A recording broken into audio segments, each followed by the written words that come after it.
It's a quiet morning at an industrial disposal site in Billings, Montana. Technicians are unloading heavy crates of confiscated cargo. Inside is a massive haul of seized methamphetamine, thousands of pounds of high-purity narcotics. The plan is a standard law enforcement success: thermal neutralization. The state uses specialized equipment to incinerate the drugs. They heat the contraband to temperatures high enough to vaporize the chemical compounds.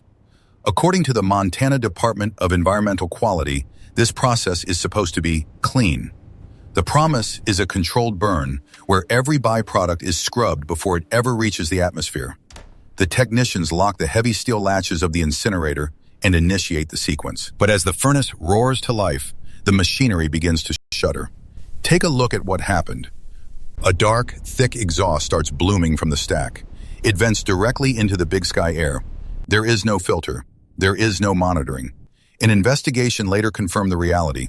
The operation meant to protect the public was officially a violation.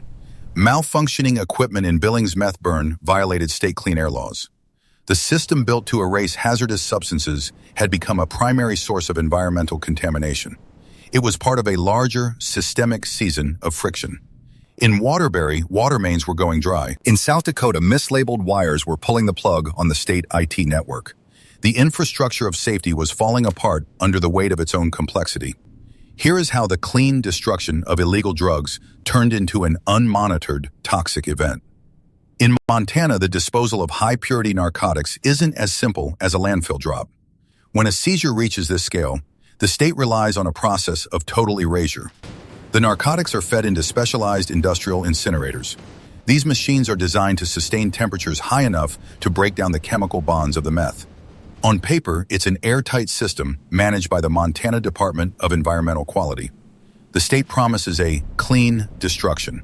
The goal is for the only thing leaving the stack to be a scrubbed, colorless vapor. The equipment is regulated by strict state clean air laws to ensure no hazardous particulates escape. It's a bureaucratic necessity, turning a public health crisis into a manageable industrial byproduct. To the public, this is the invisible end of the supply chain.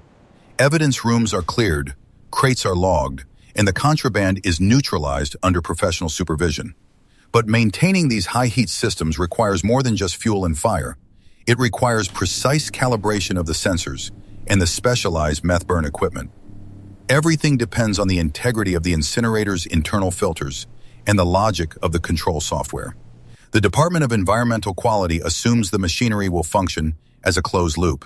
It's the final stage of the law enforcement success story, the part where the drugs simply cease to exist. At least, that was the institutional promise. The sequence is supposed to be automated, but as the fire reaches its peak, the meth burn equipment fails to regulate the airflow. The internal filters, designed to scrub the exhaust, are bypassed by a mechanical shutter.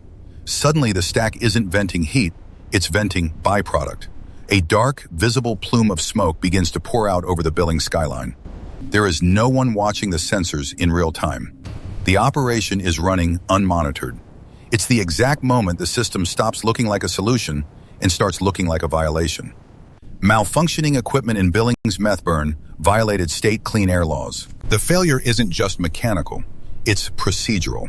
It's part of a wider collapse of the public utility system.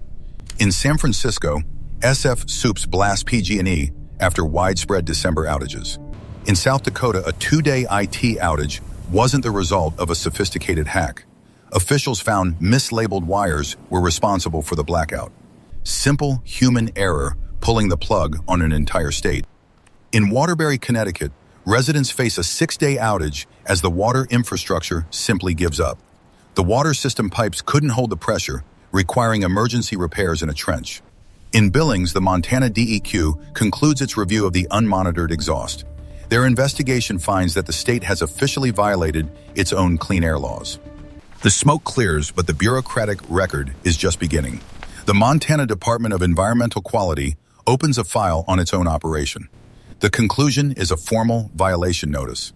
Malfunctioning equipment in Billings meth burn violated state clean air laws. It wasn't an isolated technical fluke. It was a season of systemic friction. Across the country, the infrastructure of the state was proving to be as fragile as the contraband it tries to erase. In San Francisco, officials are losing patience with the power grid and the utility power lines.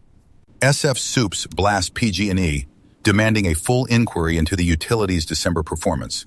They call for an inquiry into the public utility system after the outages left thousands in the dark.